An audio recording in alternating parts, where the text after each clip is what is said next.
At least 29 soldiers have been killed in Niger in an attack by a suspected armed group. The Defense Ministry says it was conducting a military operation against ISIL near the border with Mali at the time. Al Jazeera's West Africa correspondent Nicolas Haque is with us. What more are you learning about this attack, Nick?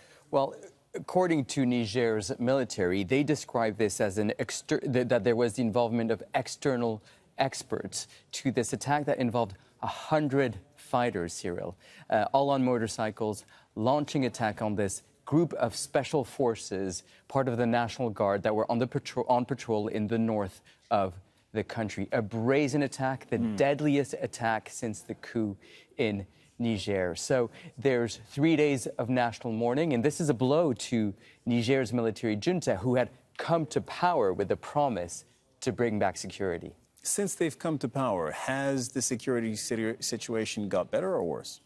Well, according to those analysts that are watching the Sahel, the situation has gone from bad to worse, not just in Niger, but also in neighboring Mali and Burkina Faso. Remember, those three countries have formed an alliance to work together to try to fight off armed groups linked to Al-Qaeda or ISIL. Now, according to what we're seeing on social media, there's been a group linked to ISIL. It's called the Islamic State in the Greater Sahara that has claimed responsibility for this attack. And they've been really gaining ground in this area known as the three border areas where Niger, Mali, and Burkina Faso share the border. So now Niger's military junta are calling for help, not from France, who is present, not from the Americans that have a drone base, but its neighbors. Yeah, you say France is present, but not very much longer, as you know. They had, what, 2,500 soldiers in Niger.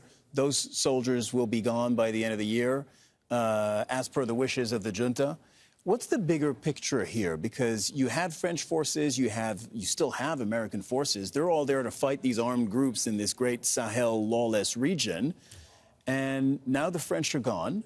Where does that leave us? Well, the French are still there. They will be gone. And what's interesting, Cyril, is, in fact, where the attack took place, there were 2 battalions of French special forces that could have intervened, that would have intervened if there was still a military cooperation between the 2 countries. So we're seeing the direct effect of the coup right here.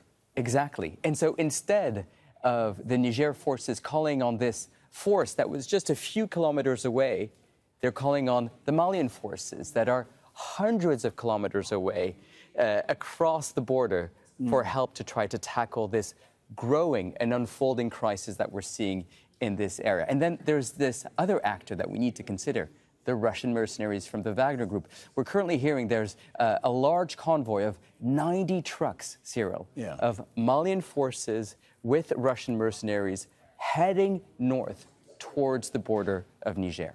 All right, so the Wagner fighters partly filling the gap that the French soldiers will be leaving behind them. All right, Nicolas Haque, thank you very much for your reporting today.